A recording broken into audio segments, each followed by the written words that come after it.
Hello, everybody. Welcome to the latest episode of Square Triangle. We are covering WrestleMania both days. I think every year we do this, we decide the week of how we're going to decide to cover it. I know last year I think we did like 2 different episodes. Yeah, Um, I think we did so one. we're just deciding. I could have sworn one of these years we did 2 different. We did like I think we wanted to do 2 recorded on. episodes. We might have. I can't remember entirely. I think it was like I think it was like 2 years ago. But yeah, luckily you know. WWE kind of makes it easy for us because they're like, hey, here's 4 hours of wrestling, but it's more like an hour. It's more like 2.5 to 3 hours of wrestling out of their 8-hour block. So hang on, I have the actual math for this. Yeah, I looked at it too. I think it's like just over 3 hours for their 8 hours of wrestling for each day. I think it's an hour and a half on each day. So yeah, that's kind of nuts.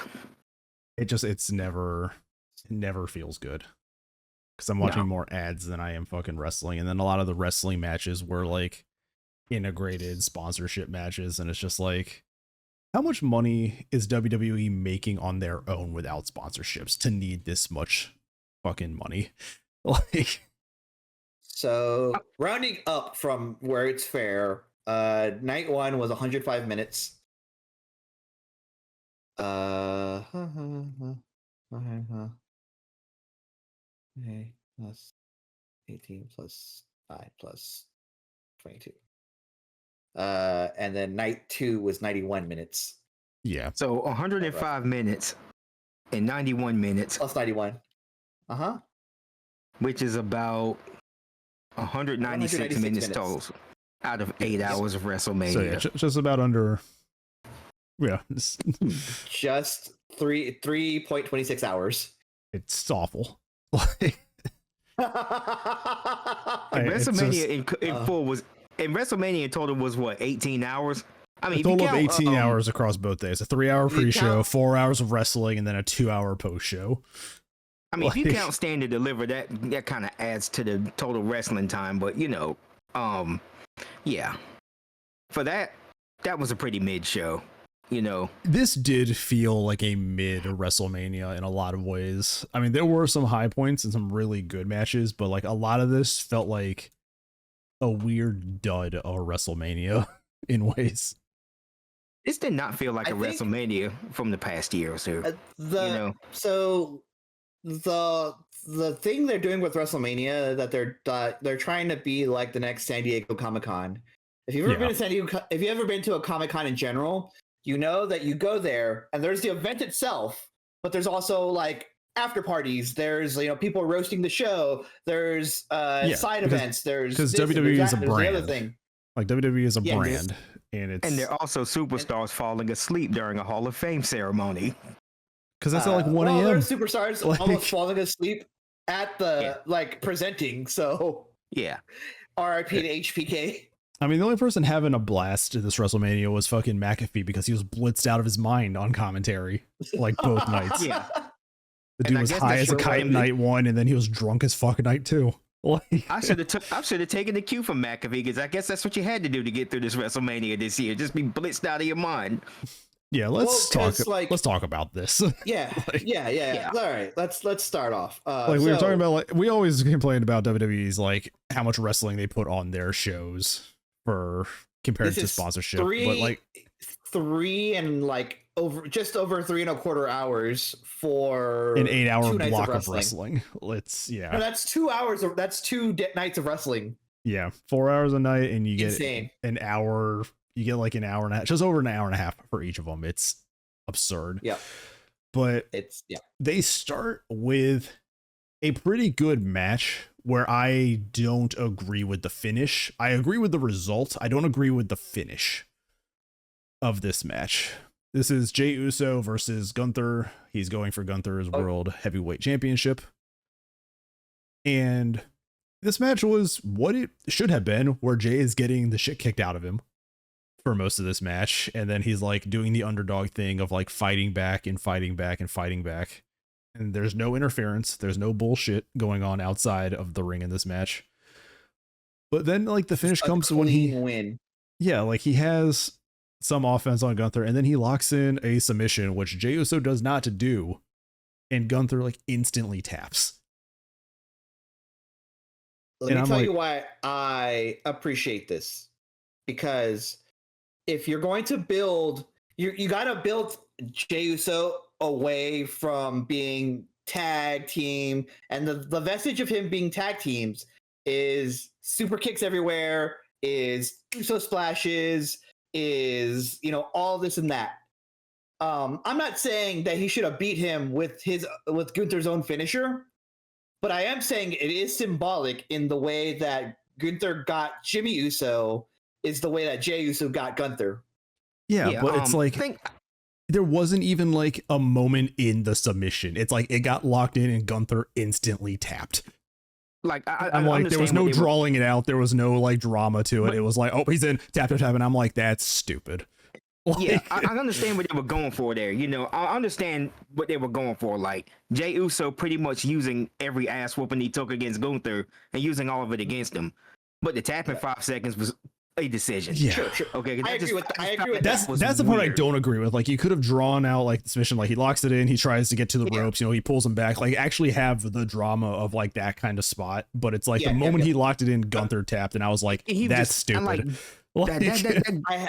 That goes against everything Gunther has been the last couple of years. Since Chad Gable had him in more submission holds for longer than this. I have a theory about that. I think maybe the ref is like, all right, go for the finish already, and then they had to like rush it at the end. Yeah, no, I feel like I think that's the whole thing about night one. In general.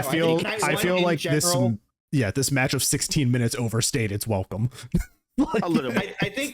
I think night one in general took the L because Rey Mysterio got injured. They took Bailey out. They did Bailey kind of dirty, and they shuffled everything around. 100% dirty in this. They did. Anyway, yes, they did. So Rey Mysterio got injured. Someone else got injured, I thought. There was Kevin Owens was supposed to be on this card too, and he is out. So Kevin Owens is injured. Rey Mysterio is injured. So they had to shuffle everything around. And I think they were still kind of like running around with their heads cut off. And they took that L on night one specifically. And they were like, all right, everything's going to get cut except for the main event. You know what I think is who took the biggest L on night one? What's that? It's fucking Dragon Lee, who has been there way longer than Rey Fenix and has had like a title run. And they're just like, we need a Lucha Libre. And he's like, not you. This guy. It's like, I'm just like, I think Triple H forgot that he had Dragon Lee here for a little while longer, and he's over with the crowd too. But it's like, no, it's just the new guys. Hey, remember we were talking about how Triple H likes to showcase his shiny new toys, i.e. the guys from AEW that came over. Yeah, just think about that. I'm just like, man. I think Rey Fenix has. I'm gonna say it. I think Rey Fenix has more star power than Dragon Lee does, and I like Dragon Lee. But I think he's going for just pure star power. Like, all right, you're in. Oh, absolutely. And I mean, that's Cross's promo. Like, that was Cross's whole thing. Yeah. It's like, if you're popular and not a wrestler, you will get placed over the card than the wrestlers. Like, yes. It is what it is. And Phoenix and Penta both have international acclaim, so they're more recognizable than Dragon Lee is. It is what it is. So, I was even bothered by that. That's a business decision. That's kind of whatever. Yeah, it's a business decision. I was like, man, if I'm Dragon Lee, I'm like, when's my contract up? Swinging at the air, but yeah, so Jey Uso beats Gunther, now world heavyweight champion. They had the Monday Night Raw too, where everybody came out to celebrate. I love the celebration where he just like yeeted for like 30 minutes straight, like Tex was saying. Next was pretty good. Is a World Tag Team Championship match, which this probably is the most random match on both nights for me. I know, like, the stuff with the New Day a little bit is built up, and the stuff with the New Day has been building, but like, this match just did not have a lot going on, and then they just like stole the win. It just felt like the end of like a Raw episode, like. But I mean, you got cool. I like the War Raiders being showcased. They're always fun. The New Day, is a, long-standing tag team in WWE. They are on their heel run now, so titles are going to be nice. Plus, they hinted at the whole Karrion Kross thing. Him telling the New Day, "Hey, you gotta embrace the darker side to win gold," and they have. So Karrion Kross kind of being the background character of the company right now.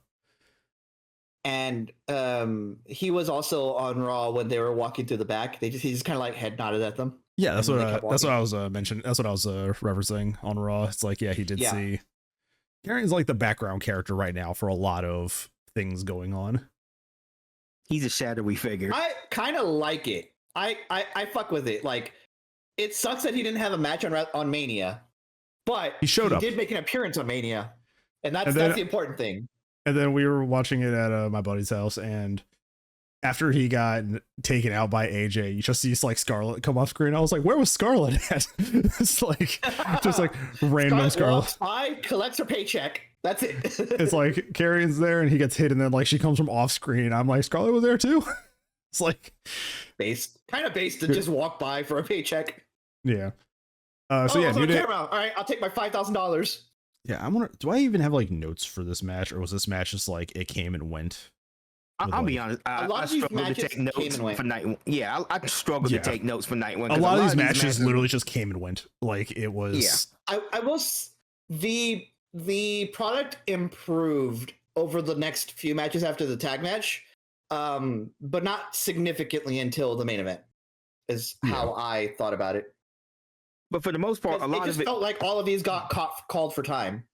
Yeah, absolutely. A lot of it was just like, spot, finish, spot, finish, which in the match. And it was like, it went by really quick. It doesn't make any sense that it's called for time when you have 2.5 hours of ad space. Like, it just doesn't make sense to me. It's like, we have to call for time. It's like, no, the ad can go picture in picture. Like, it's... Sharky, have you considered money? It's like, it's more money than wrestling in these events now. Like, it's just... Money. I'm actually getting tired of kind of watching these pay-per-views because it's just like, it's not wrestling. I'm watching ads all night. Like, correct. It's like this one. I'm like, when I watch a WWE pay-per-view, I'm like tired because it's like just nothing happened to keep me stimulated. But that's like on the in the inverse, when we watch an AEW pay-per-view, I'm tired because so much shit happened, and I'm like, these companies need to find a middle ground for all of this. There's a middle ground here somewhere.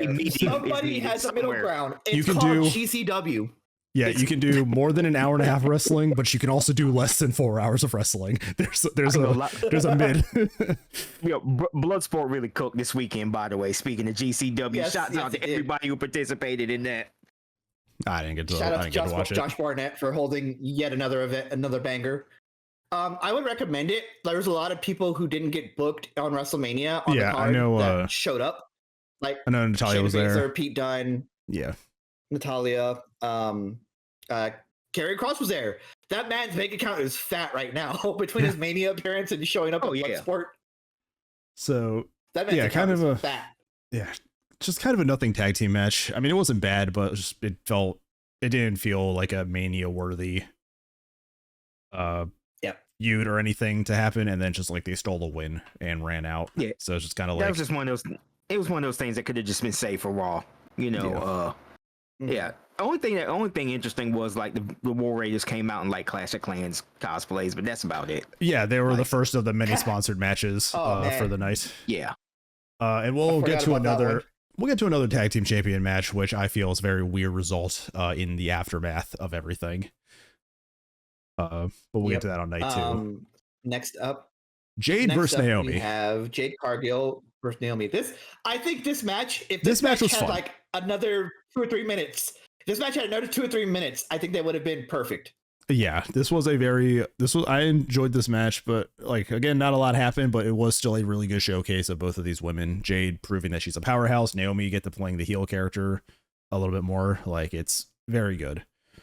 Yeah, and on top of that, I don't think this feud's over yet, but the way Jade and Naomi were on Monday night, were on the in that match, that was like the second best match of night 1.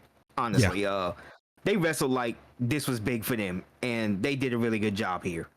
So, shouts out to Jade and Naomi. Fantastic match. I like Naomi's new. I like Naomi's new presentation as the heel, like the new intro music, the new look. Yeah, I like it, all of it, and I think she's gonna be fantastic as a heel because I was worried they were gonna turn Jade heel.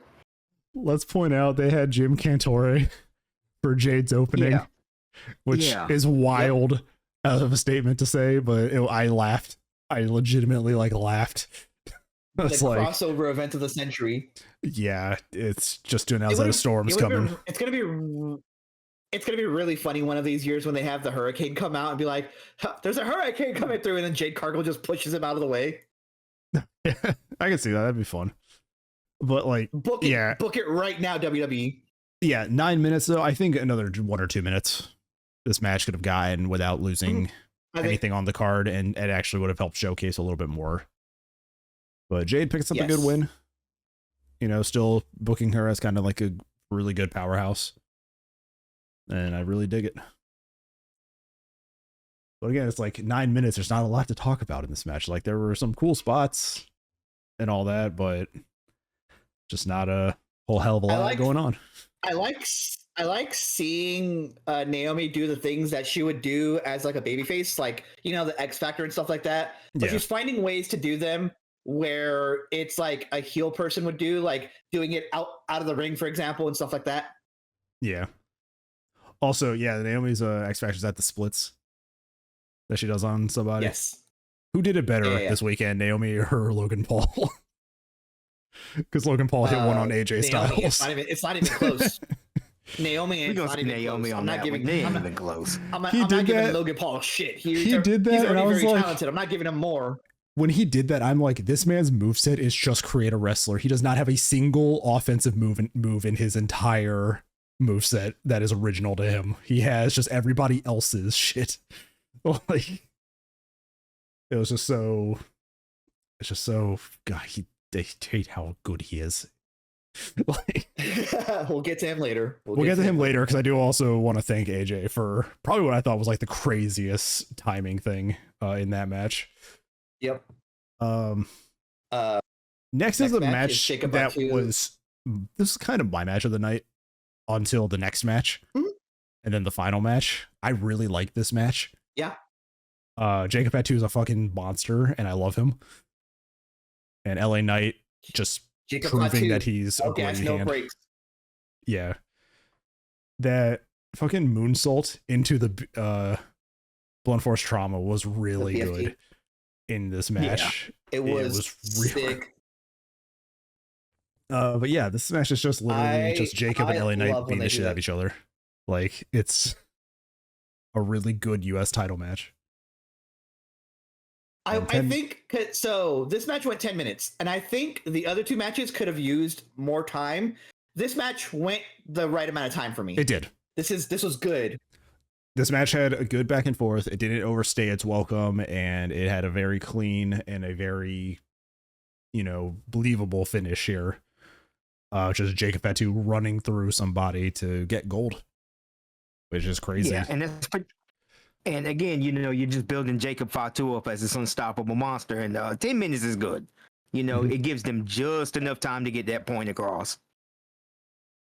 Wondering what's next for LA Knight here, and whatever Jacob's feud is. So I think LA Knight can be a contender for not John Cena's title, but he can make a run for the world title. Yeah, he could. I don't think Cena's having another title shot until another pay-per-view. Yeah, probably not. But yeah, I really liked this match. This felt like the first match of the night where everything started picking up a little bit more from the kind of slow start. Then we have what I think I am having a hard time deciding if this is my favorite match of the night or if it's the triple threat. This match was really good. Grande Americano, Ray Phoenix. It was 7 minutes. It was 7 minutes. They did a lot in 7 minutes, and Tony Storm would be so proud of Chad Gable for that intro. The film filter, everything. It was really good. It was really good. The sepia filter was sick. It was so great. I was like, oh my god, he's coming out in sepia filter. This is the one time where it's racist, but it's kind of cool. Yeah. Yeah, but and speaking of which, a lot of people have a problem with both this match and this gimmick in general. I just think it's supposed to be some fun, stupid, silly gimmick that Chad Gable is getting over right now. It's gotten over popular, but it was just so much discourse on Facebook, on Instagram, and on Twitter, and all them other websites about how bad this was. And it wasn't. It wasn't anything near being as bad as most people want to let on to be. Yeah, their opinions are wrong. You know. Chad Gable's a treasure. Yeah, It's like- this was a fun match, you know, and even Chad Gable, he busted out like a 450 senton, which I don't think I've seen before. He did a backflipping 540 and landed directly on Ray Phoenix, like the full weight like crashing down on Ray, and I'm like I don't have a problem with this El Grande Americano gimmick, but it's just like it's for some reason it's rubbing people the wrong way. And I would love for somebody to explain to me why. There is not a doubt in my mind. Comments, tell me why you don't like it. No, there's not a single doubt in my mind that when he was given this gimmick, the first thing he did was go and ask Ray and all the luchadors, would this be offensive to you? Like, yeah, no, for sure. I believe he is that kind of guy where it's like, here's the gimmick I'm about to do. Are you all okay with this? And he's playing a heel, so it's like, in that matter. Yeah, that's really the whole point. You know, it's basically his gimmick is supposed to be, you know, insulting the tradition of lucha libre in general. You know, and I just think that works for him. You know, it's nothing to be, you know, it's nothing to yell about or anything like that. But the thing is, he's doing great lucha stuff while doing it. Yeah. Like he's actually unironically good at lucha style. Yeah, like I said, the backflipping 540 is something I've never seen him do, and it blew my mind. Like I was like, "What the fuck?" It's like, and believe me when I say this, there's worse things that we could talk about as far as WWE goes. This gimmick is not one of them. Let's also sidetrack here to why this match is big. They announced over WrestleMania weekend that they have purchased AAA, which is the younger of the two Lucha Libre companies. CMLL is still the oldest one, the 1920s, 1930s, and they're primarily working with AEW. But AAA is now part of the TKO umbrella. I saw the image on Facebook pop up calling it NXT Mexico, which was really funny. Which they're thinking about rebranding it to NXT Mexico. The issue that I think most of us are arriving at is their champion right now is Del Rio.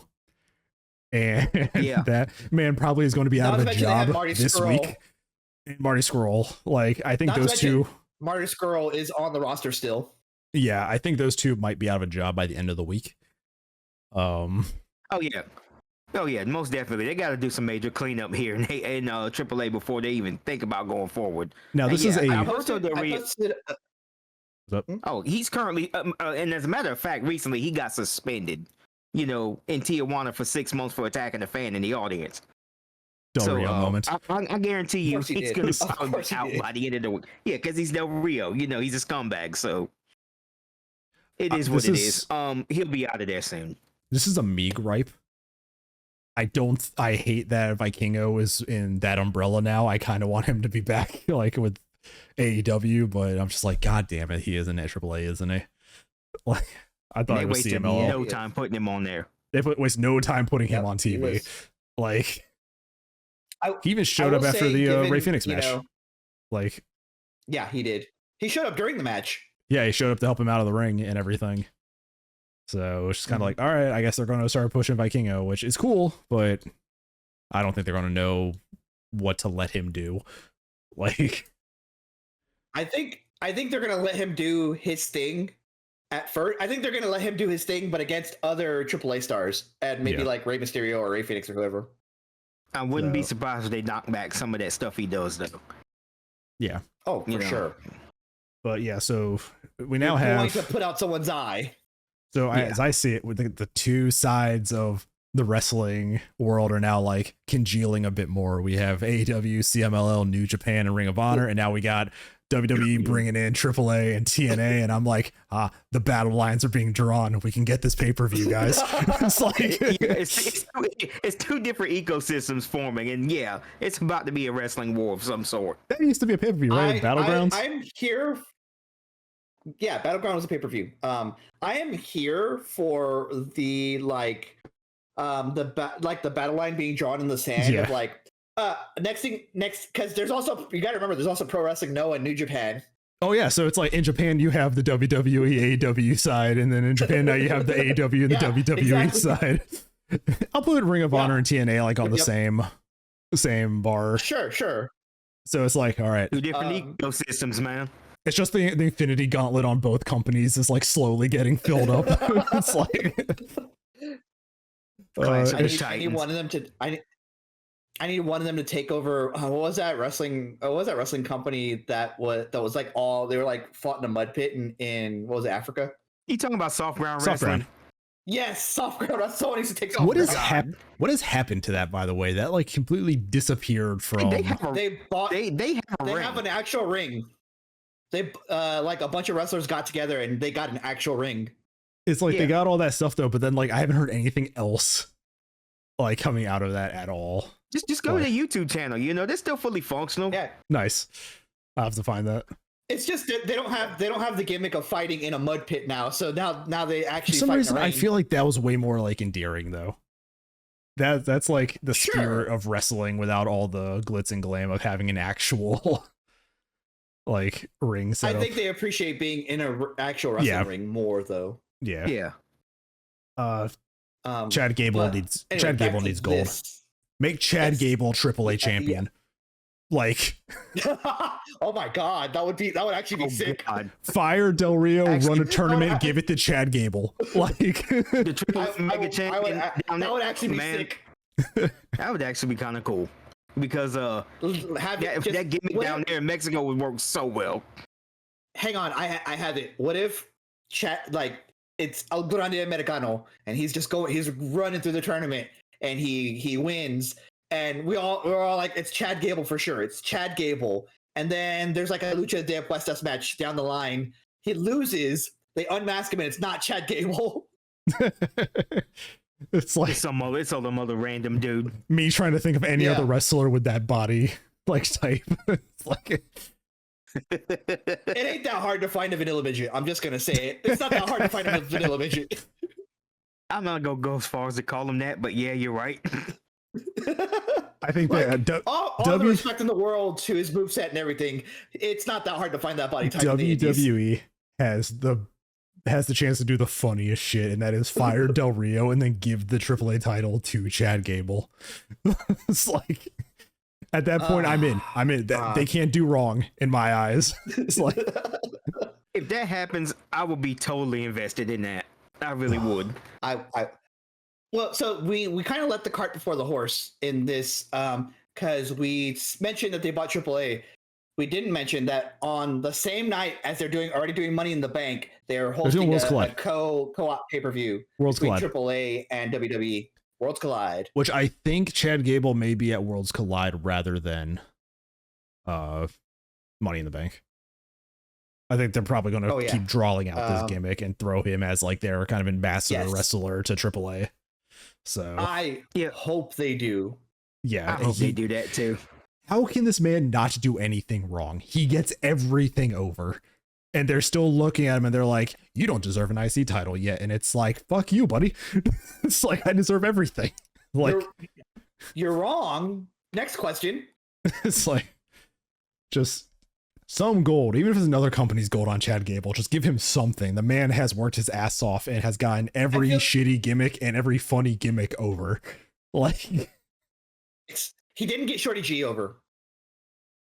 he got over enough that he's still relevant. I will say that. Like, yeah. But that's not a fault. I'm not faulting him for that. I'm just saying. no, that's not him. That's a That was a different stupid era. Vince idea. So Yeah. that's that was a Vince idea. Yeah. So, the final 50 minutes of this pay-per-view is just one banger after another. Tiffany Stratton versus Charlotte Flair. We had the biggest fear, at least me and my friend did, that they were going to put another title on Charlotte and just cut Tiffany's run short. And thank God they didn't. Like, I got to rewatch the match now that I'm thinking about it, but I feel like they kind of went into business for themselves a couple they times. did. No, they were beating the shit out of each other at Legitimate Force. Like, Tiffany ended this match busted open with a bruise on her fucking forehead. Like, yeah, like she had that shiner during the interview. This and she had the definitely went fucking off the rails. either her like tooth or her lip or something got busted. You could see like the discoloration in her mouth, and I'm like, oh, Yeah, they 'cause were either way, really beating the shit out of each other. Like it got a little train wrecky towards the end of this match, because I like, you just see Charlotte Flair just like doing all kinds of shit and it's just not gelling right. You know, she was like this before her injury. So maybe time is starting to catch up with her a little bit. Yeah. I think Deca... I almost felt bad for both of them because, you know, towards the end of this match, I was just like, what the hell is happening here? Yeah. So, I think Deca... It was entertaining, but... I think Deca had it right in the Discord. Charlotte Flair has the energy of somebody who knows they're about to be replaced. Like... Yes. Like she is starting to... She's acting like she knows that her time is over and this new generation of women are here and she won't be needed. So it's like she just said fuck it and just like kind of take the match. Man. She's like, I'm gonna run out my contract. They're gonna have me wrestle anyway, or if they don't want me to wrestle, I still collect a paycheck. You know, it's like I think she's doing just the bare minimum to like absolutely like head above water. But I don't think she's gonna go out of her way to make No, she's not gonna make anybody look. She's not gonna make anybody look good, but she's gonna wrestle good matches. Like, I think that's kind of the energy she's had in the last two things that she's been in. It's like, I'm going to wrestle, but I'm not going to do anything that really like helps you, you know? Yeah. But Tiffany retains a pretty good match. And like we said, like they beat the shit out of each other a little bit. I'm just really happy that they saw the value of Tiffany Stratton. Like, she is the new generation of women that this company needs. Charlotte had a good run. But like everybody else, you know, Becky's kind of in like a semi-retirement mode, I think. Sasha's gone. Bailey's kind of being like pushed to the side. Like that whole era is like they're moving on now, and these new women are taking their places. And we were going to get to this point eventually. You know, the company can't eat off the 4 horsewomen forever. You know, and at some point you got to move the division forward. Yeah, especially when all 3 of them are still employed. So. Yeah. So you got this slew of talent on the main roster. NXT, you got a slew of talent down there. They're pretty much set up. That Royal Rumble should have opened people's eyes that NXT is the next.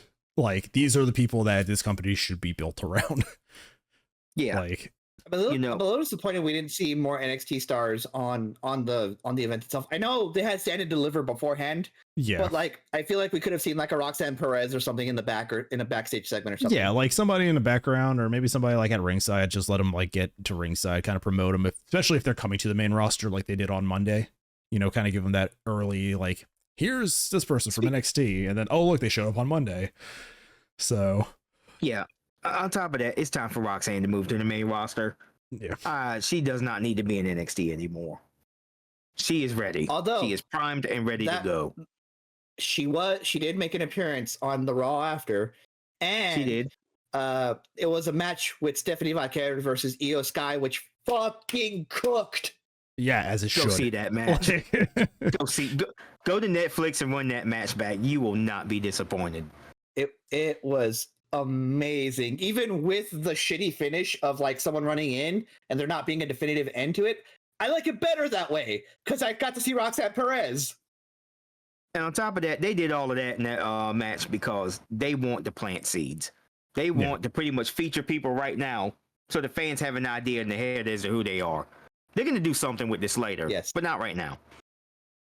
I like how intrinsically tied together Julia and Stephanie have been since they showed up in this company, and it's just like they didn't really wrestle each other often outside, so it's like they don't have a long history together, right? Or am I like remembering wrong? They did have a few matches together outside of Japan, outside WWE, excuse me. They did have quite a number of matches, I think. Yeah, it's just I can't remember. I never watched a lot, so I can't tell if they're like on that level of like they're eternally like going to be linked together, like Sammy and KO are in that kind of way, you know. I don't think they're linked together in that retrospect, but they're just like, we're using your history. Yeah, they're just finally reusing some of that history to kind of link them together more often in WWE. Yeah, and eventually when they have nothing for them and Julia and Stephanie Vaquer have 1, 2, 3, 4, 5, 6, 7, 8, 9, 10 matches where they're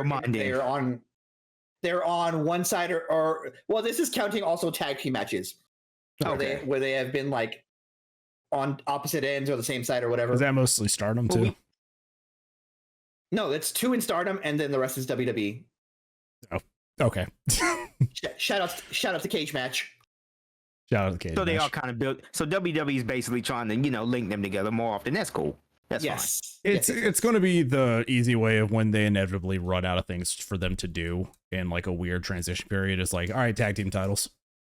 Like, it's just. Well, remember, that. Cena and Orton wrestled for like 3 years straight because there was nobody else on the roster who could get to them. Yeah, and now they're intrinsically tied. And remember when they had that last match and they said Cena and Orton the last time ever? Yeah, and then Monday happened. And then Monday happened. Because WWE, the last time ever for a while. Because WWE just refuses to move on. It is literally then, now, and forever. They're like, we're not going to move on to new people. Fuck you. Like, oh, you forgot the together part too, because that's the most important part of it. Yeah. But so yeah, this card has been kind of lacking on night one. The Tiffany and Charlotte match kind of pick up. The Chad Gable match was pretty good, and there was some good stuff between Jade and Naomi and Jacob and LA Knight. But this card for night one shined with this fucking triple threat. And holy shit, even without everything at the end of this match, there is so much in this match that it is to like. This match had really good segments with each of these guys. Everybody kind of got their one-on-one time with each other. So much history here. Moxley mentioned when Seth is yelling at Roman. Moxley mentioned for sure. Mm-hmm. So, like, you have to mention him. You can't ignore Dean Ambrose's and Jon Moxley's contribution to wrestling. So, yep. I love this match. This match was really good, and it got the right amount of time as well. This is another one where we're talking about like this match needed to be drawn out and out and out and out as much as possible. So and it's crazy because it cooked. And it's crazy because like not a lot of crazy stuff happened. It was like, oh, we're gonna fight each other one-on-one, and then the third guy's gonna come in, and then they're gonna fight somebody one-on-one, and we're just gonna cycle through all the combinations, and then all the guys are gonna get into the ring, and there'll be some cool spots, and then there'll be like reversals to that same spot as it comes back around. Like when they did all of that, and they did all that and weave together, history, story, background, all that stuff into one while doing the amazing things they did in this match. It all came together perfectly. Deserves his flowers, man. Paul Heyman is such a good addition to every story that he's in. Yes. Like, so the big finish here comes when Paul Heyman does like a slow dissociated walk to grab a chair and slides it to Punk after a little bit of hesitation. Okay. And then it's just kind of like, oh shit, he betrayed Roman, who Roman's going through it. Everybody betrays him. Like, my man is never going to trust anybody in wrestling ever again. My man's got trust. He didn't even trust his own cousins when he was. Yeah, he even trust his own cousins when he was with him. But I understand now.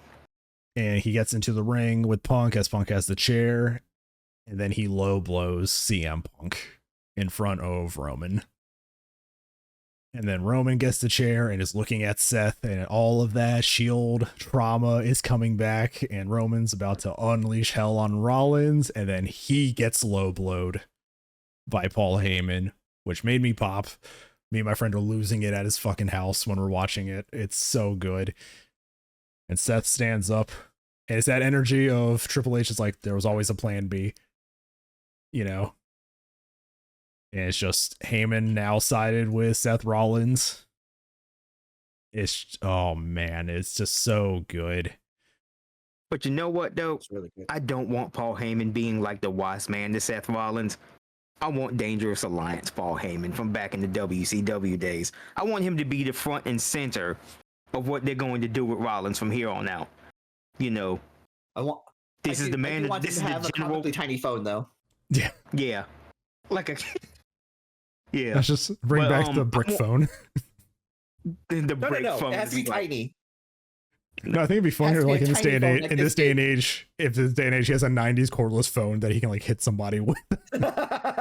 Like, Just go, if you're not familiar with those, just go look those up. They were comically big. Yep. But anyway, but yeah, I want him to be the general and like his group be the soldiers.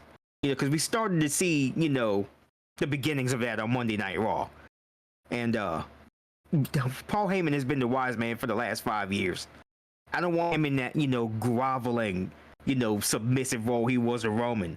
I want this man to be the full-on general, the dangerous mouthpiece that he is, the dangerous manager that he is. And this would, I think, would make this whole situation work. yeah. And I mean, you have a great promo in Paul Heyman. You have a great wrestler in promo and Seth Rollins as like the top of the pack. And now on Monday, we got the enforcer of the group.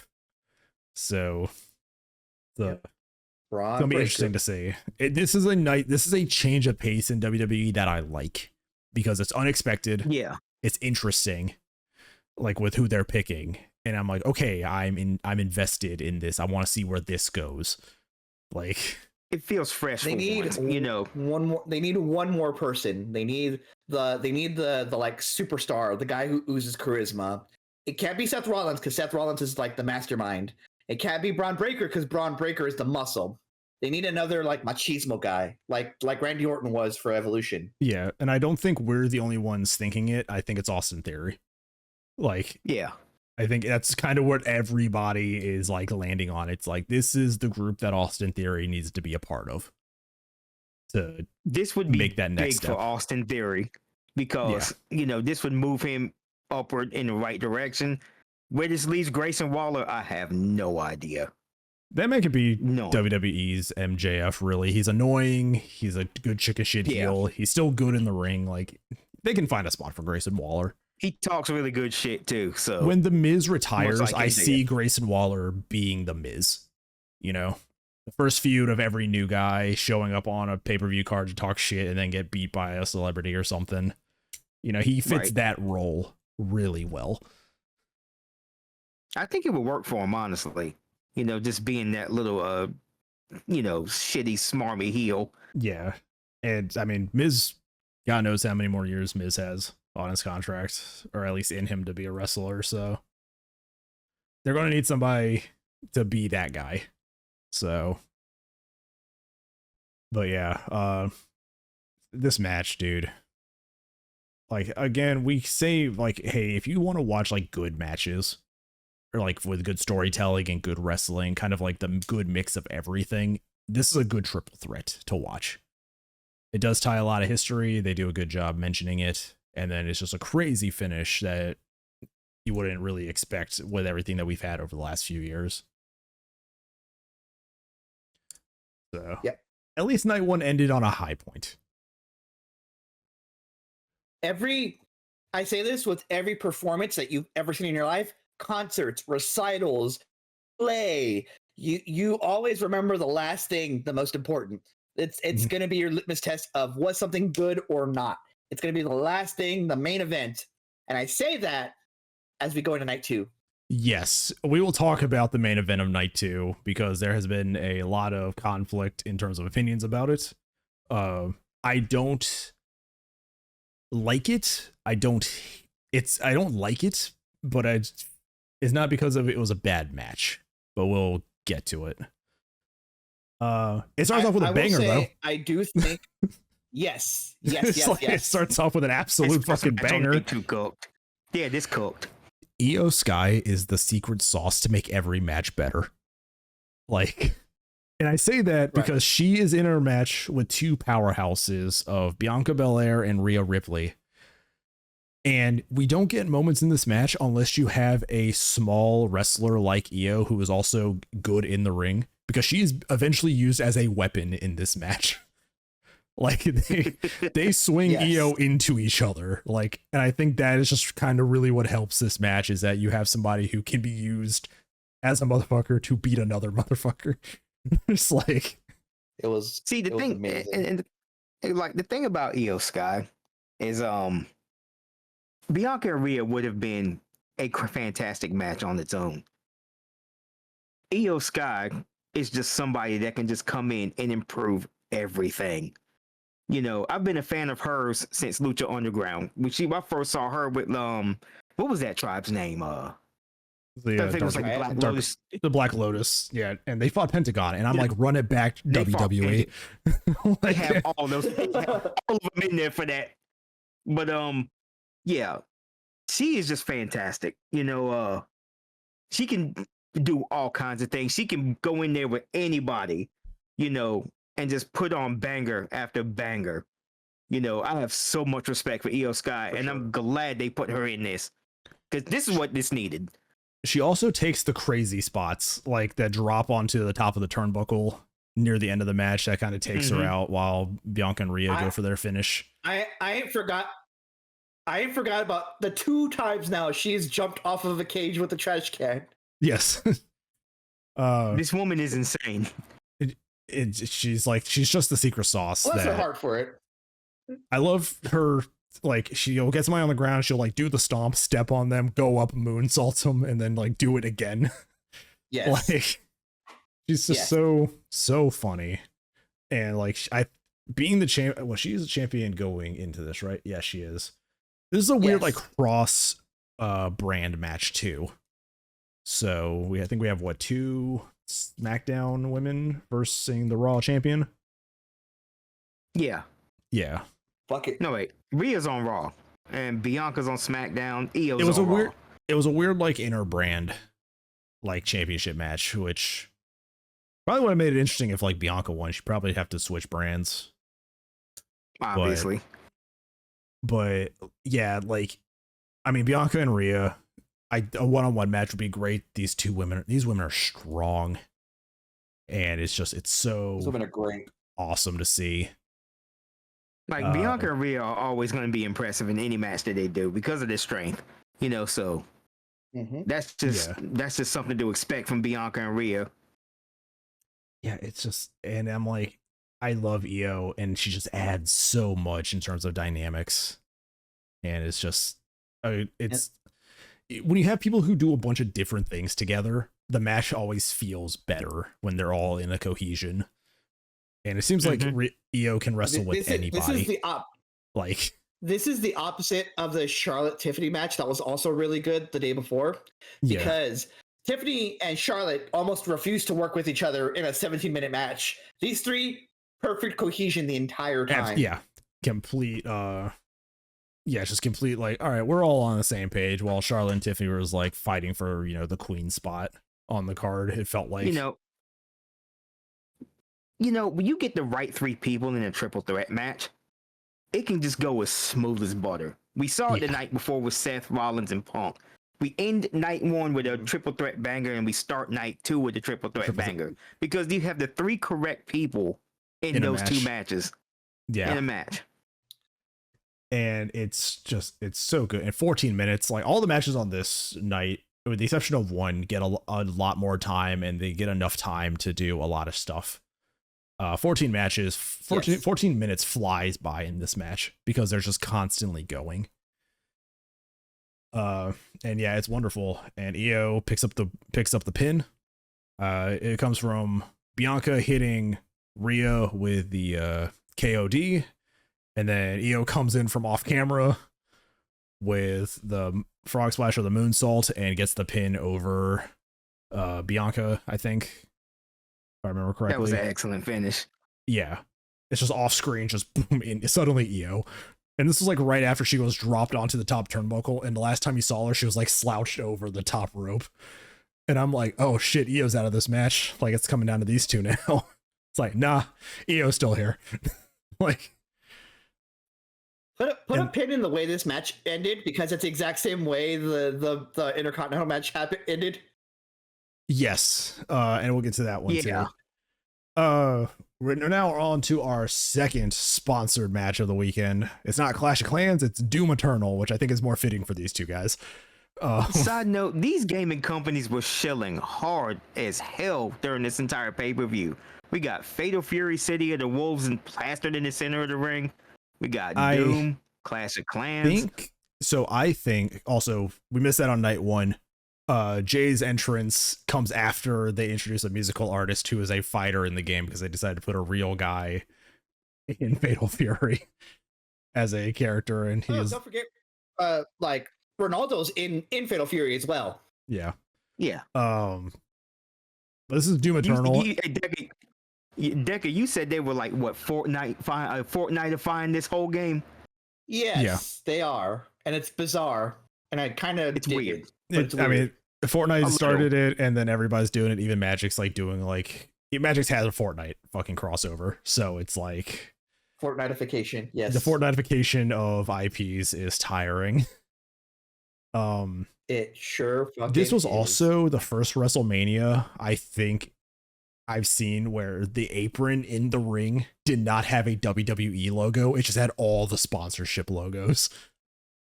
Like money. Yeah.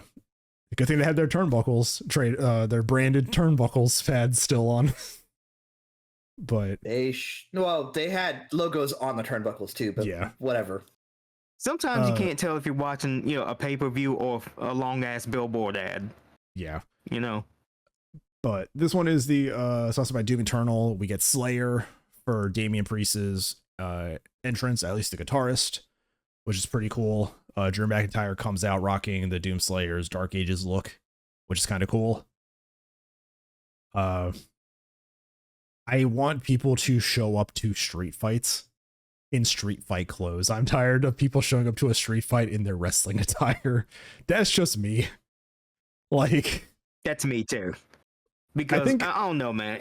Shawn Michaels used to do it all the time. Shawn Michaels used to do it, and Mariah May did it too. And during her street fight, like she came out in like camo pants and like her like battle like tank top, and she looked rad. Yeah. And I'm like, dress like you're about to mug somebody in an alleyway. Like, please.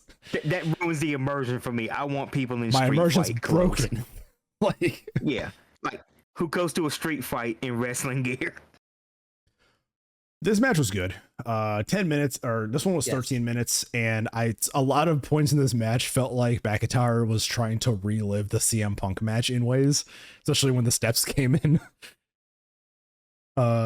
McIntyre at several points is like, I'm kicking my own ass as I kick your ass, like when he lands on the fucking steps from the Claymore and stuff, and it's like, did he do he did like a future shot DDT on the steps, so it looks like it hurt him. It landed on his back mostly, and he's like laying there for a second. And I'm like, he's kicking his own ass.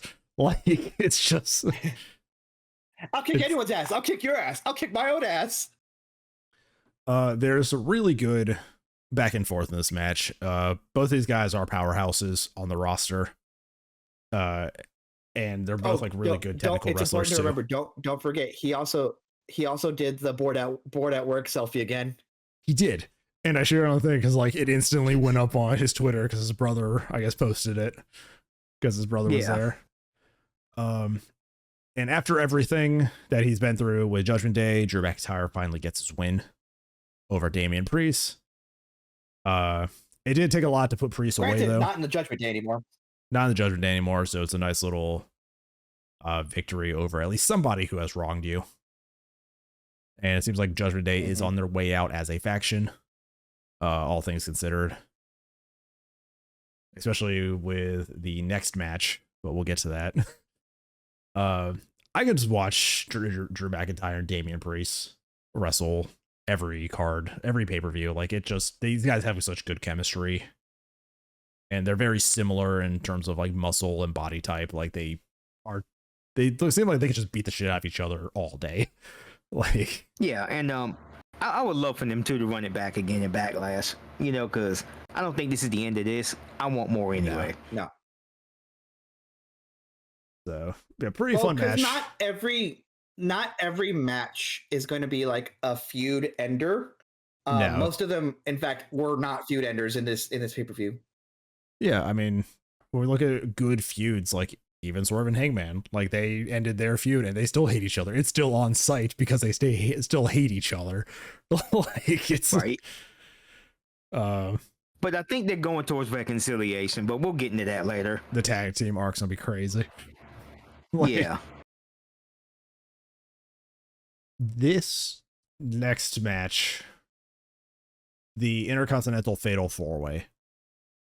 I think after thinking about it, is my favorite match on night 2. There is such a mix of styles in this match, and everybody got a chance to shine. And honestly, I think the right person won. Like, what did I say? Like 4 minutes before it happened, I was like, I wouldn't be mad if Dom won this. What happened? I think with like the last year that Dom's had, like just as a character worker, as an in-ring worker, just as somebody willing to go out there and do whatever, like he should be recognized as somebody who is a good performer. And I think putting this title on him not only furthers the Judgment Day story he has with Finn right now, but also is just like, you've done a good job, Dom, you know, and we're rewarding you for it. This man got booed at his own wedding for this. Yes.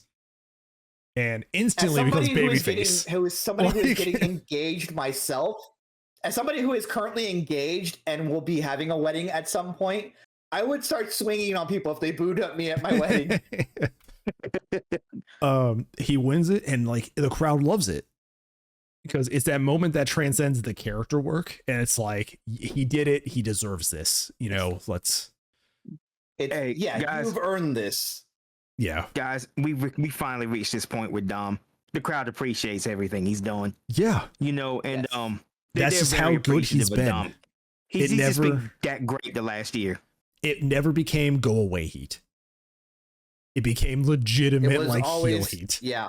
Like, that's how good he was. It never was like, fuck, get this guy off my TV screen. It was like, how is this guy going to get his comeuppance today? Like, who's going to break it to Haley that Dom's a good guy now? I don't know. We'll break it to her. We'll break it to her in the Discord. Yeah. Because I'm pretty certain I have him getting kicked out of the Judgment Day.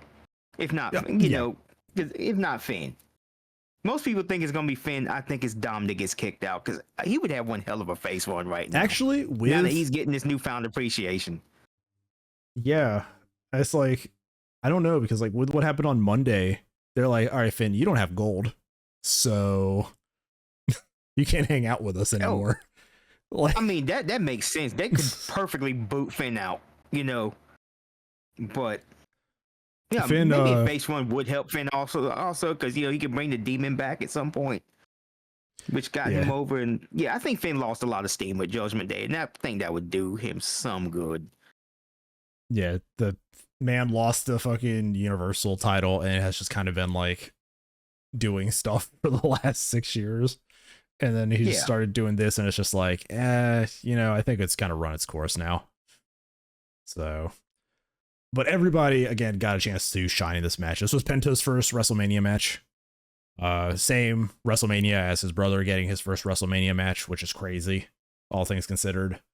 Braun Breaker still looking like a powerhouse and not losing the title to Dom himself, but getting it stolen as the finish of this match comes in.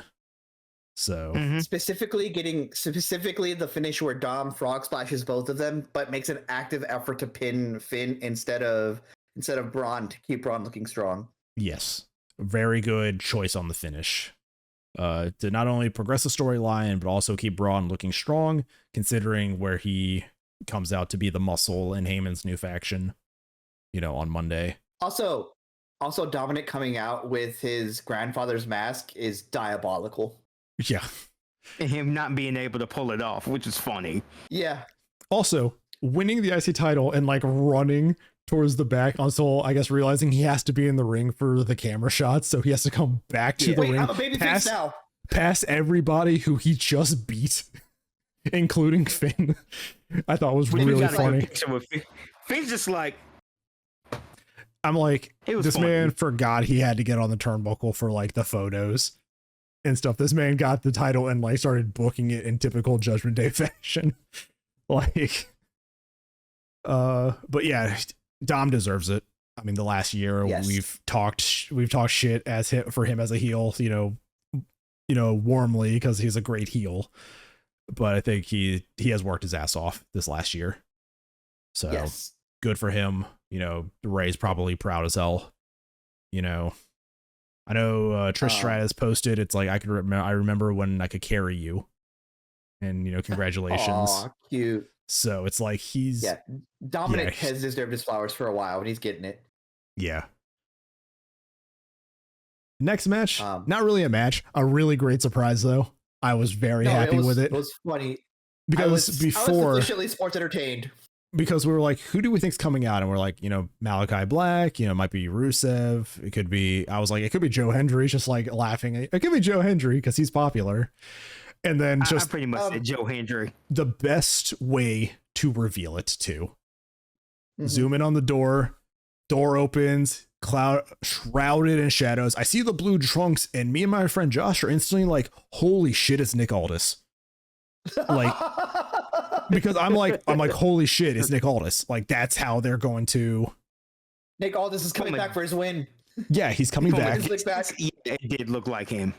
And I was like, it's Nick Aldis. And then the fucking Titantron and the music hit, and I was just like, I ascended. My soul left. That might have been the alcohol though. Yeah.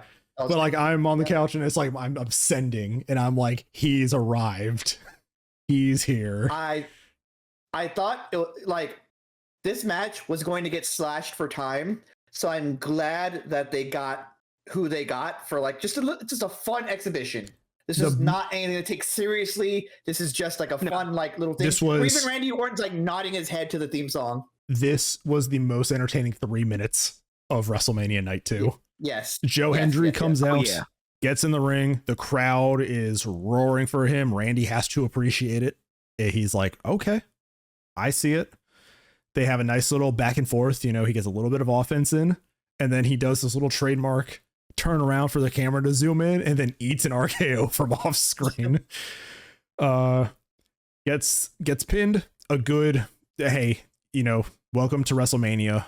Welcome to the company. You're going to be signing. We know you are, even though you're TNA's champion. Like, we know you're coming, so why not just introduce you to everybody on the largest stage?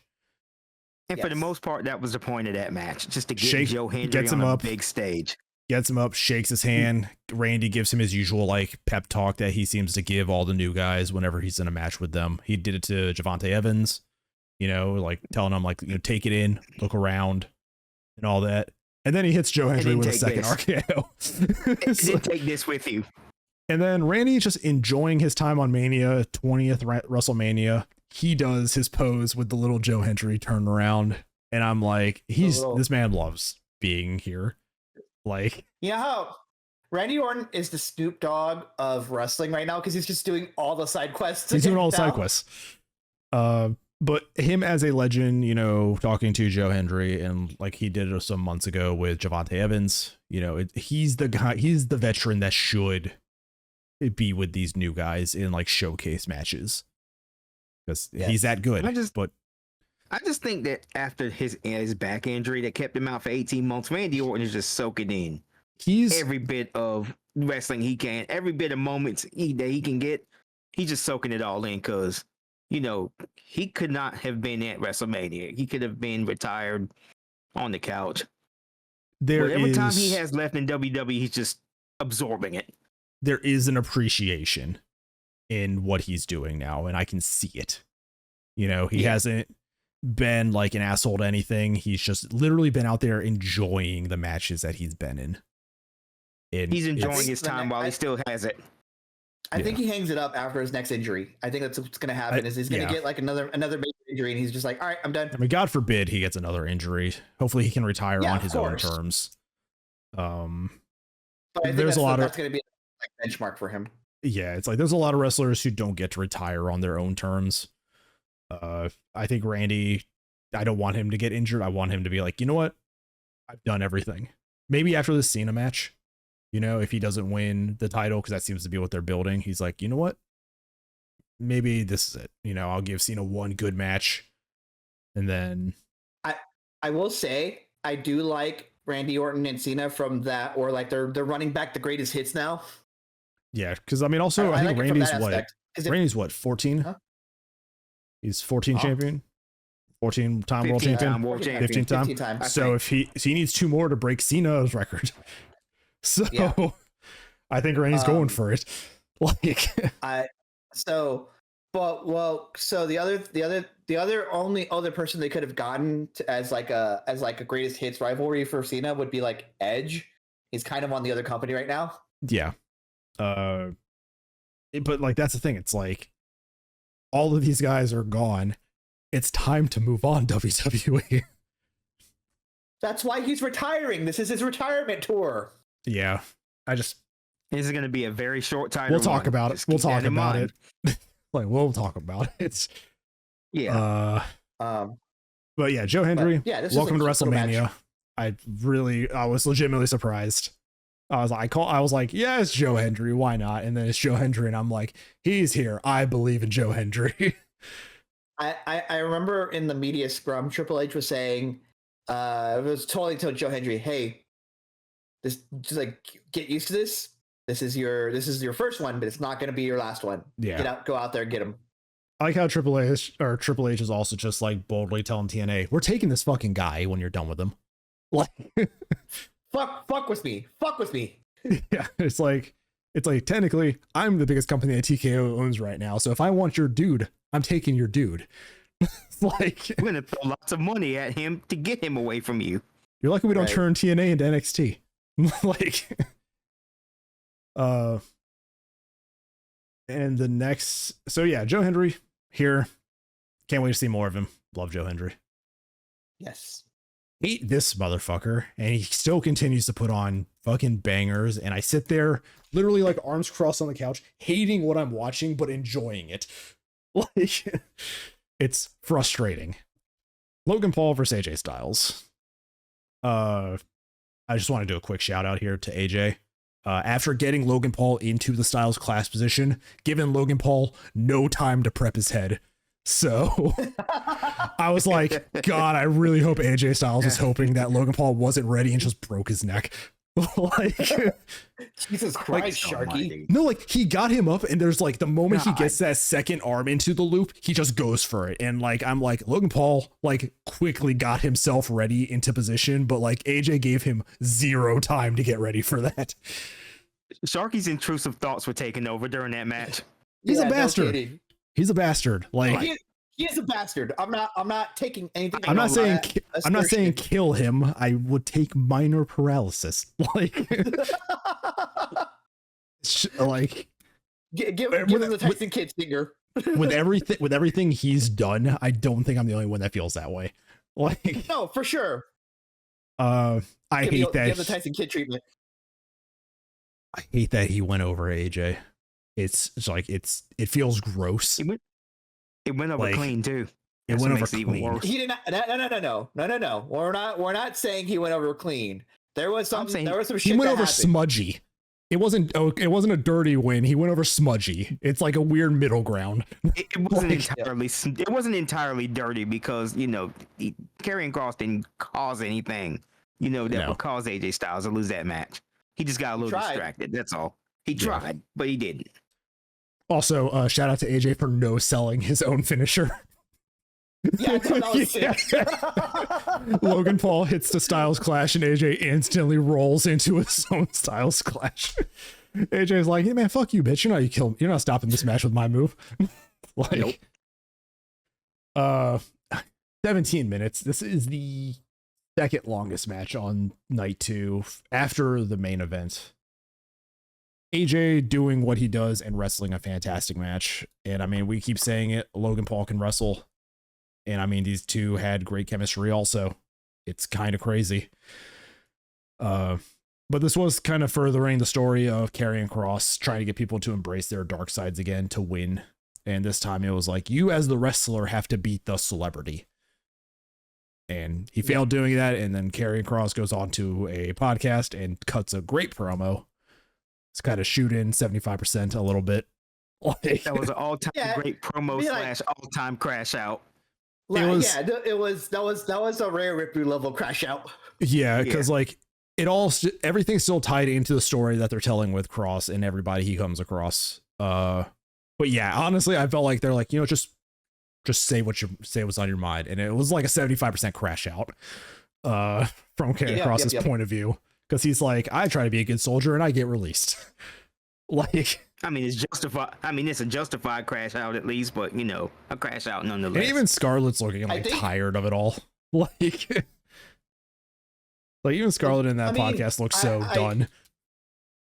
I think there's something to be said because he has that that mantra in his head is like, be memorable, be memorable. Okay, I'm gonna fucking crash out on this podcast. Fuck with me. It was just like he even made the joke about when he showed up being a good soldier. It's like he did the mask over his mouth, a reference his fucking weird gladiator outfit, and I'm like, this man's having a reasonable crash out over the company right now. I'm wrestling for gasoline. I'm wrestling for gasoline. Yeah.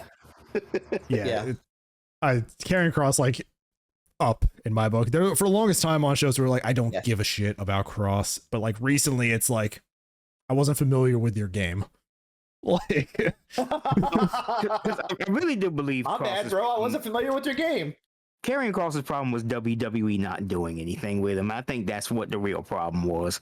Yeah. So anything I've said about Karrion Kross in this podcast, I'm gonna run that all. I'm gonna take that all back because it wasn't him. It was the company the whole time doing what they've been doing. Because I think when we talked about it last, it's you're gonna have a new guy show up and instantly lose to Jeff Hardy on night one of his thing, and then it's all this other shit and this fucking light always.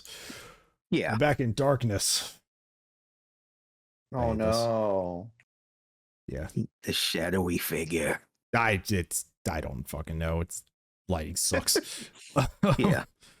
But yes, I'm gonna be sitting here in darkness. The man in the shadows. It's okay. But yeah, Karrion Kross came in from all of his time in other places, being Killer Kross in TNA was great. His look was great. He wrestled great. And then he shows up here and just has the great presentation in NXT. Gets booked by Adam Cole and didn't really recover in NXT from that. Then comes onto the main roster as a Mad Max wannabe and just loses all the time and then gets released. And comes back and has been way more interesting as this devil's advocate character, trying to get people to embrace their dark side, and cutting promos that he's allowed to cut is I wasn't familiar, Karrion, I apologize. No. Killer. Yeah. It's I'm sorry, Kross, I was not familiar with your game. And for the most part, he's been successful because he's turned he's caused The Miz to turn heel, The New Day, and who else? It was another person I think he got into the mind of. Yeah, it was New Day, it was Miz. I don't know. That might be it though, but he's been pretty successful at doing so. Yes, he has. So yeah. And yeah, I mean, this match was great. And the interference from Karrion wasn't that bad. He tried to slip AJ the knuckles. It's just do it, AJ doesn't, hits Kross. So their feud probably continues from here on out now without Logan Paul in the picture, which I could get behind, especially if they let Kross wrestle his own way. Yeah, Sharky, I need about 5-10 minutes, and we can. We're gonna take a break. We're back. Deca had to do some family stuff. Children. Yeah. Yep. So we are going to get through these last two matches here. This one is interesting because of the aftermath on Monday, which makes me again feel like they have no idea what they want to do with these women tag titles. So we have Liv Morgan and Raquel Rodriguez, the current tag team women champions, both at the time of WrestleMania and at the time of recording this, against Lyra Valkyria and a mystery partner. I think we talked about it in Discord, who we thought it was going to be. I predicted a Becky Lynch return, but I didn't expect it, so that was a nice little surprise. So yeah, Becky Lynch is back. They go into this tag team match. Pretty good tag team match. Not long. I feel like they could have gotten some more out of it. It did feel like a showcase for Lyra. Like this felt like, hey, Yes, this is Lyra I got Valkyria. that sense too. She's going to be with us for a while. Here's what she can do. She came into this match as IC champion, left it as a double champion, which is wild for somebody as young as her. Yeah. A great back and forth. You know, Raquel and Becky are kind of like the powerhouses of the team, where you have Lyra and Liv kind of being more of the semi-technical, but also kind of striking wrestlers. And it was a nice big pop for Becky Lynch to come back. They do pick up the win. So Becky and Lyra are now tag team champions, leaving WrestleMania. But I think what I want to talk the most about this match is what happens on Monday.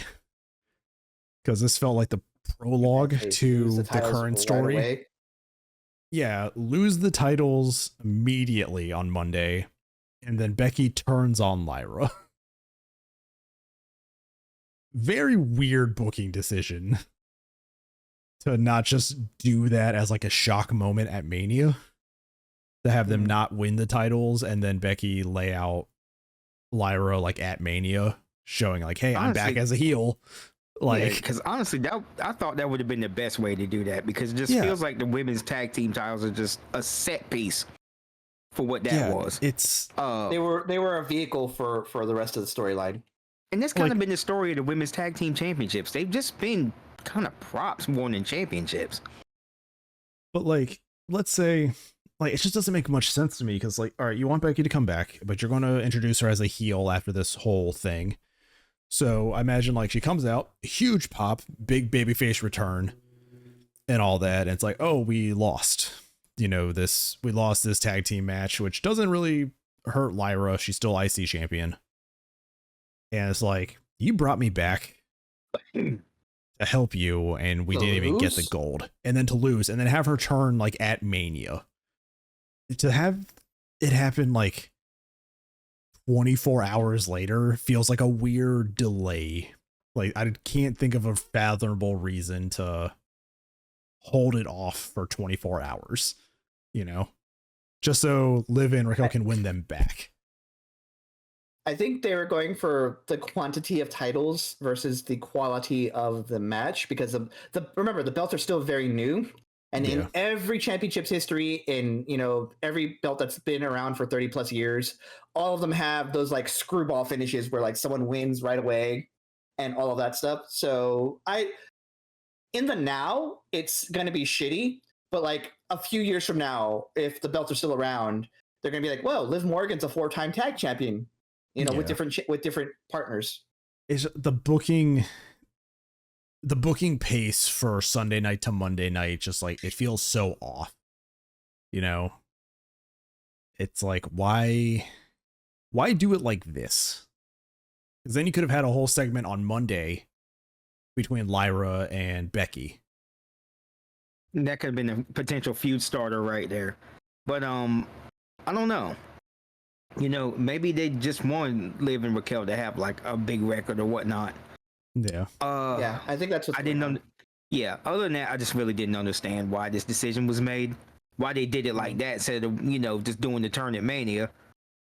But I do believe Becky's heel turn is geared towards maybe her joining, that Seth Rollins faction. Maybe I can see that. Like, she's the female heel in the faction. Yeah. That could work. I mean, they've only really embraced their marriage in like one big storyline so far, and they've been really good about keeping them separate for the most part.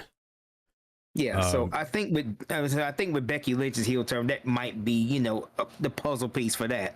But also it sets up a feud for Lyra Valkyria for the Intercontinental title. Yeah. Where they wrestled before, and Lyra beat Becky for the NXT championship back in NXT. So. Maybe this is maybe they're just going to run it back. And if that's the case, I just like, again, I'm hoping it's like, don't put it on Becky. Like, build, like, you have your new generation. Sure, they're fresh, but like, let them shine. Don't keep falling back on these people that have been here for years, like, give the audience something new. Right. Like, Becky's great. I love Becky. I don't want to see her with an IC title run. You know, Lyra's great right now. Like, I would say I would like Bailey to get an IC title run, and then go for the US title just so she can continue to be a Grand Slam champion. yeah. At some point, like down the line. It makes sense with right Bailey. Like, hey, she's just going to chase these titles to be like, hey, I'm still Grand Slam. Like, I'm the new Grand Slam. I'm the full Grand Slam champion. Like, you know, I've gotten everything and these 2 new ones. So yeah, give Bailey that like decorated history. I don't know. Like, I think it's just because of the knowledge that we have on Monday. The like cool return of this match and the win feels more pointless. Or like the win feels pointless and the return feels weirdly timed. Or at least weirdly handled, you know? It's well, again, it's odd. Becky was kind of done real dirty, so yeah, the reason why, or sorry, not Becky, Bailey. The reason why Becky is returning in the first place is because they storyline wrote Bailey out. Yeah. I don't know. It's like one of those things where I'm like, you know what? All right, WWE, I'll give it a little while to see what the fuck you're doing. It just right now it doesn't make any goddamn sense. Like I'm gonna let you cook, but I'm watching you like a hawk. Like the way this was concocted could have been done in one less step, you know. It could have just all been done Sunday. They don't win the titles, and then Becky turns as like a shock right there. And then you had your headphones off when we're talking about it, but then you have a Monday segment of Lyra and Becky instead of another match. You know, it's like yes. So now, so where do we go with the women's world title or tag titles now? You know, because I know they had a match down in NXT, I think last night, which they retained. I'm all for just putting the titles back on Kaden and Katana. Yeah, they were really good tag champs, and they're probably like the only real women's tag team in that company anyway. So, you know, I would get them back on TV and get them involved. Yeah, you know. So yeah, it's just a really cool return into just a really weird pivot is kind of like throwing me off on all of that. And then we finish the night with, I expected overbooked, but I was like, okay, if they're not going to like overbook it like a bloodline match where everybody's going to show up, they're still going to do enough to tie this whole storyline up. But then they like underbooked it. No, it's just more weird booking. And then it's underbooked because like The Rock did an interview saying like he made the call to not make this about him anymore. And I'm like, the whole storyline has been about you. Like tonight was the night to continue you. Like I don't think it has been though. This storyline has been about John Cena retiring with the championship. The Rock has made it about himself in several points. It's like we still haven't gotten the payoff to him. The Cody Roman thing he came out with that hasn't been followed up on at all. And at some point he did kind of come out, you know, and make himself the vehicle of this whole storyline. You know, the whole Cody, I want your soul bit, him appearing randomly. And then for him to just like, you know, skip out on the most important part of this is to skip out on Mania. Yeah, Mania in general. It's a weird decision to me. So let's put this in perspective. John Cena and Cody Rhodes wrestle a really good 20-minute match. I will give them that. They wrestled a really good WWE style match for Mania. But it's just something was missing. I don't think having Travis Scott, of all people, be the only interference in this match is what does anything to help it. But also, like, there's a ref bump where nothing really happens to the point that the ref is able to get back up into the match. And I'm like, I'm just watching and I'm like, there's something missing from anything here. Like, we do get the moment with like the cheap shot and everything, and the title gets involved, but it's just like, I don't know. After all of that build up, this match is missing something. Yeah, it felt anticlimactic. And then and to note, this is like the second main event of this whole event, this whole pay-per-view that has ended in a nut shot.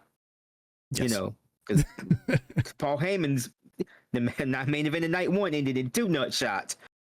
This main event ended in a nut shot again, and I'm like, this weekend was the dude, fuck your nuts WrestleMania. Yeah, basically. Like, but it's like, Yeah. and then you just got Cody standing there, just kind of being a dumb baby face. Which, by the way, I hate that shit. they went back to Dumb Cody went babyface back to syndrome. being dumb babyface Cody, and I'm like, what the? How did we get It's here? just- Like, yeah, the crowd has turned on him.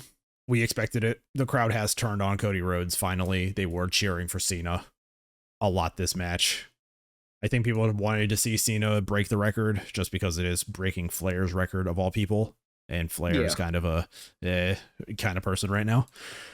But the crowd did turn on Cody finally. And I'm like, I think now is the time where you pull the trigger and make him the unhinged heel, or like the cocky heel again. I don't think a babyface Cody is going to survive much longer, especially if he's trying to chase the championship back.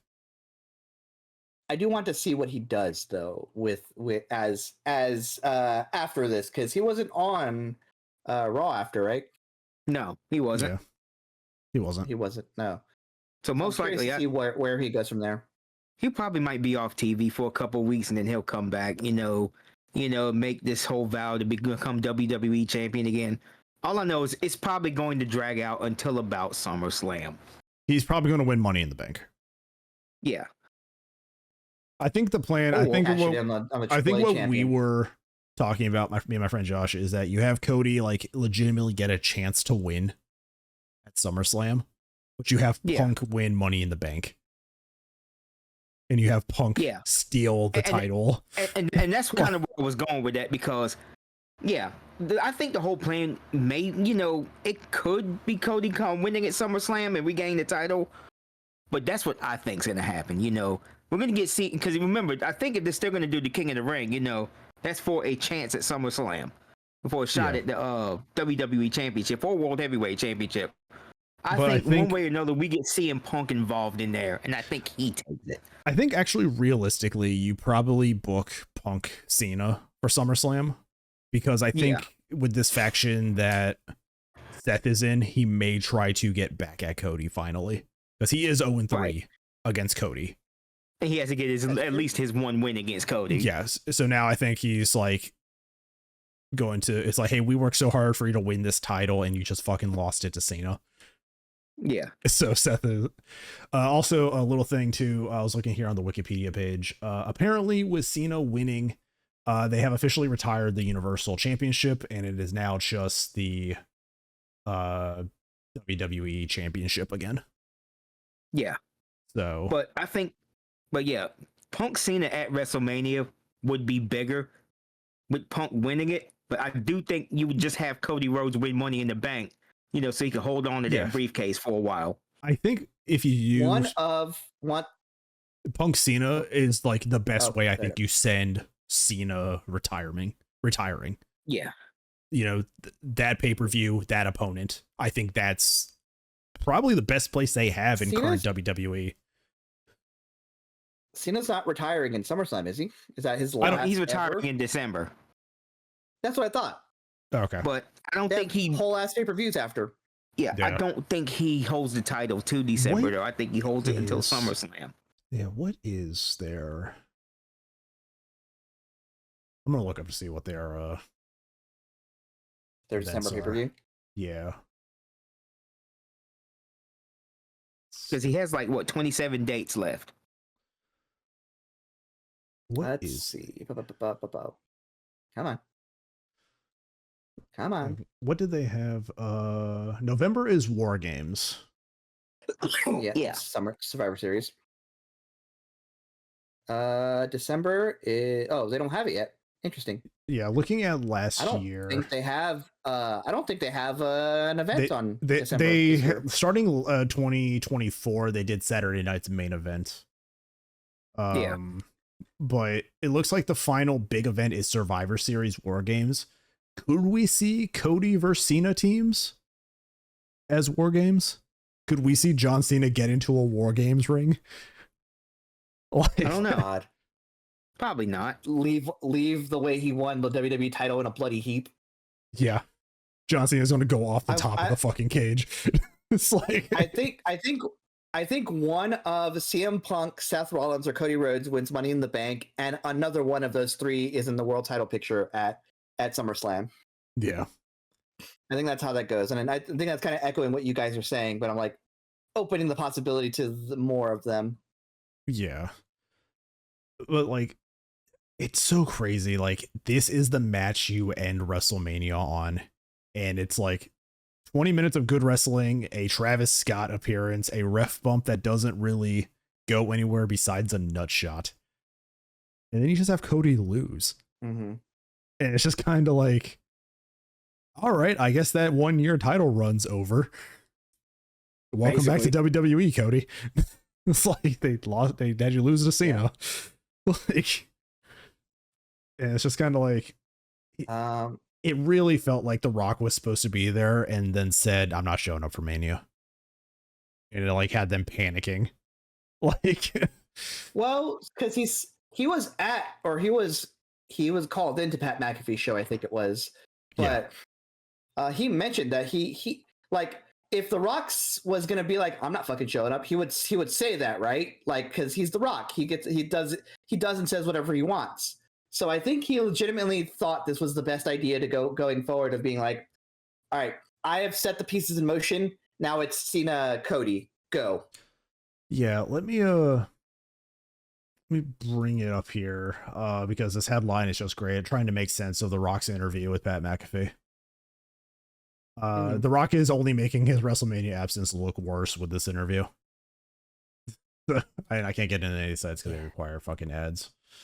Yeah, because like if you're gonna make yourself the point of a storyline, you would at least bring it upon yourself to at least show up to finish it, and then you can go on vacation or do whatever the hell you want. What it feels like is, sure, Cena's gonna win. That's like, that feels like the end goal. That's a given. Yes. But at least let Cody's loss feel like the numbers were against him, and like, Travis Scott is not a threat to Cody Rhodes. He's a threat to Cody Rhodes' eardrum, but not to Cody Rhodes. If anything, this harmed Cody Rhodes' character because it makes him look stupid, and I think I would have liked it if The Rock was like via satellite, like out of nowhere, he just comes on Titantron and it's like, hello, Cody, and like a distraction, for Cena to then hit him with the title while the ref's down, cause him to lose. Yeah, like, at least I think he just does a stupid point. At least goes like this, and then at least be present or like do something. But like, the fact that you're part of this whole story and like you got Cena to sell his soul to you for this shot, and then just like not being there is like a huge fuck you to the fans who invested it. It's like, it just feels like, I don't know. It's like The Rock's interview, like, it's about this. The Rock's interview makes no fucking sense to why he wasn't there. Like, it really doesn't. And again, go ahead. I was gonna say, I'm of two minds about this. Like, I think it was correct for The Rock not to be there for the moment, but also, like you're saying, the storyline was birthed because The Rock made Cena sell his soul. Yeah, and so it's like you are the devil on John Cena's shoulder, and you're not even gonna just like walk out with Travis Scott as Travis Scott goes to intervene. Like, just be there. Like, yeah. And again, and we've destroyed, the endings of another pay-per-view earlier this month because of stupid decisions like this. While I'm saying it's not as bad, it is right up. It's damn near up there with this. Was a very weak WrestleMania conclusion. This is the kind of thing where I wish they had done this night 1, so then they could at least salvaged it with the triple threat being night 2. You can't have a WrestleMania end very anticlimactically like this. Like, you can't just end it with empty calories. Fuck it, put the women on last. Give me that triple threat last. Yeah. Like, I would have accepted that. Yep. It's just this match had 4 out of 5 parts, and then just like that last part is like the foundation holding the other 4 parts up. Yeah. If you do the horse-drawn meme, it's the perfectly drawn horses, perfectly drawn horses, and then like the fucked up horse head drawing, and then do the horse at the end. Yeah, it's the other way around for night one, right? Yeah, it's just except like the horse slowly gets more shaded as the night goes on. Yeah, it was like, I don't know. This match was missing something. I'm just honest. What the fuck? This whole build, this whole build around the Rock, okay, has been mostly weird. Okay, yeah. They tried to take us in whatever direction they tried to take us in, but it just wasn't coming together right. All of it felt very weird and off, and then you get to WrestleMania and you get this ending in this match that also feels weird and off. Mm-hmm. I don't know, man. Like they have to do something, with John Cena's heel turn now, because I feel like for the most part they've gotten some things right, but it's just mostly been empty. But I think they're gonna start turning it around. I think getting Orton involved in this is even though he's a heel now, getting Orton involved in his retirement tour is going to be entertaining for this little bit that he's on it. Yeah. And then he goes on to somebody else and somebody else and somebody else. I think for the Cena retirement tour, you have to get Randy Orton. You probably have to get Punk involved. Yep. You have to go through his greatest hits and then leave. And like I said, they don't have Edge, so they have to go with Punk and Orton and God, who else is still on the roster? You can go through Rusev. You know what should happen? John Cena should just do the job and lose the title after Wade Barrett nutshots him and goes back to commentary. That's for the Nexus, bitch. I didn't forget about the Nexus. He's right there about to lay out Cody or whoever's about to win the title, and you have Wade Barrett just get off commentary and cheap shot him to cost him, and it's there's Wade Barrett getting his back. He's like, excuse me a moment. And that's on long-term storytelling. Yeah, because he effectively destroyed the Nexus single-handedly. It would be even funnier if it's not a nut shot. He just takes off his suit jacket. He has an elbow pad. He takes it off. It's just a Nexus shirt right on there. He just has the Nexus shirt on under his suit. Yeah. The Rock's involvement in everything since his return has felt off, because it's I'm going for Cody, but then a lot of the shit has been I've been going for Roman too. And it's just he hasn't been involved in any of Roman's shit since all of this has happened. And it's just Rock, I know you're trying to stay relevant, buddy, but you're on the board of the company. Just enjoy the paycheck. I need Rock to lay off the Terramana tequila before he starts booking stuff, okay? That's all I'm saying. Yeah. This was a very weak Mania conclusion. But overall, this Mania wasn't bad. It had a very weak night one, but the matches that did hit really well. I don't know. I think this is probably the result of the weird transition to Netflix. This was the first Netflix Mania, right? It was on Peacock, but this was the first during their Netflix era. Are we? Yeah. I was gonna say, are we really calling this a Peacock or a Netflix era show? I don't know if we're getting there yet. I want them to be on Netflix with the pay-per-views, and then I can start calling it. Yeah, and this wasn't the first. This wasn't the first Mania without Vince. Last year's was the first without Vince. So yeah, I don't know. I guess when they went to Netflix, they did kind of have to boost storylines a little bit, I guess, to get a new audience invested. I guess this is just the end result of that Netflix change to, hey, we're making these storylines, right? And it's just kind of because that's what happened. They go to Netflix and they bring back Cena, and it's sure, we have to pay off this, so it's I don't know. I feel like Mania in fucking April is a bad time. I know it's their traditional time, but this definitely feels hey, this is the year season finale of WWE, or at least it should be, The thing is, they're treating this like San Diego Comic-Con. They're doing all of the side events and everything else. It's not just about this is their show night thing anymore. This is their big brand promotion with a side of wrestling. Like, yes, that is exactly what it is. And I think we're unfortunately going to have to get used to that reality. Is what we're in. Is it's brand promotion, and with a healthy dose of wrestling. I think if we had one show and it was 3 hours of wrestling, I'd be all for it. If it was one show, 3 hours of wrestling, I'm there. I'm in.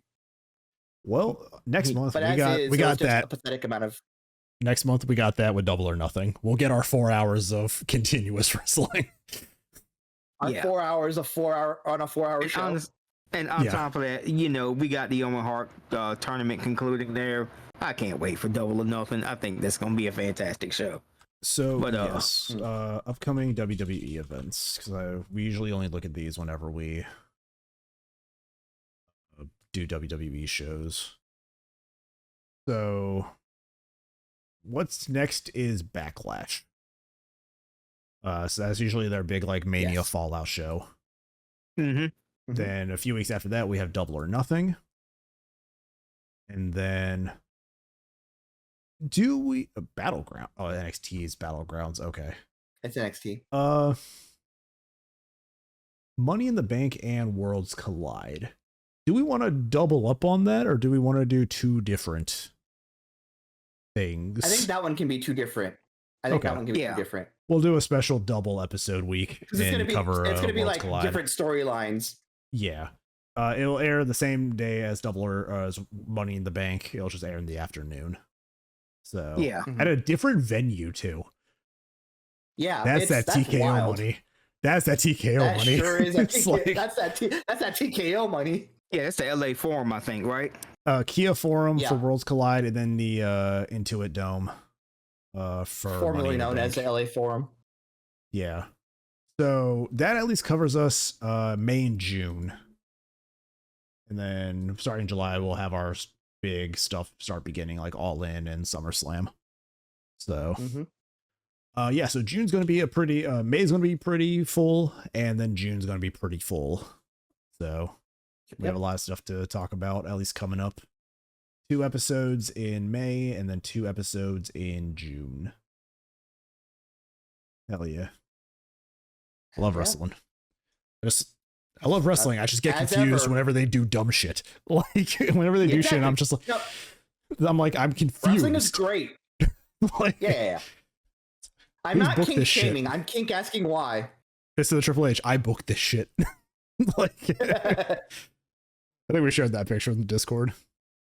Yeah. But again, it has been a few weeks since our last episode, so thank you guys for coming out to listen to this extra long episode of WrestleMania. Probably about an hour and a half. I'm looking at my timing here. It's about 2 hours and 10 minutes, but we did have to stop for a period of time. I did take about 30 minutes. Yeah. Right. So that'll probably be edited down. You guys can follow us on any of your podcast services. I mostly recommend Spotify. It seems to be the most used place for people to get their podcasts these days. We also have a YouTube channel, which you are either watching, or if you're listening on Spotify, go subscribe to the YouTube channel. We do post video versions of this for free. Nothing's behind any kind of paywall or anything like that. So you can get the full content spread. Yeah, you can get the full content spread if you want to listen to audio or watch us on video. You can do that. And yeah, we will see you guys in May. And as always, I mean, wrestling's good right now. If people are, everything's great. Like everything is great. Everything's evolving. Wrestling's good. Watch what you like. Yeah. There's literally something for everybody. Like, yes. This is like actually probably the best time to get into wrestling is the modern day. Like, so I think specifically the post WrestleMania is the best time to get into wrestling. Absolutely. All like brand new storylines, brand new debuts. They just bought a fucking Mexican company. Yeah, Rusev's back. Right. If you are coming from our AEW episodes, you know Miro, he's back in WWE as Rusev. If you're a new fan of wrestling, so like, hey, if you liked him and you wonder where he went, he's there. He's watchable. Aleister Black, Malachi Black might be coming back to WWE this week. We don't know. But yeah, I mean, you have so many different promotions, so many different styles to watch. And you're guaranteed, no matter what you're watching, you're going to get a little bit of every style. And I think that's what's great about this right now, is that I can watch WWE and get lucha stuff, really good lucha stuff. I can get good British wrestling styles from some of their guys. And like, if you just want the crazy athletic flippy shit, you have AEW. And it's like, that has really good technical wrestling matches also. Like, it's crazy. You can get everything you want to watch in any promotion right now. So it's just very good. But with that, I think we're going to let everybody go now. Deca, X, thank you guys for being here as always. Of course. No and problem. To all of you watching, subscribe, follow, do whatever you like, and we will see you guys in a few weeks. So take care, everybody. Bye. Bye, everybody.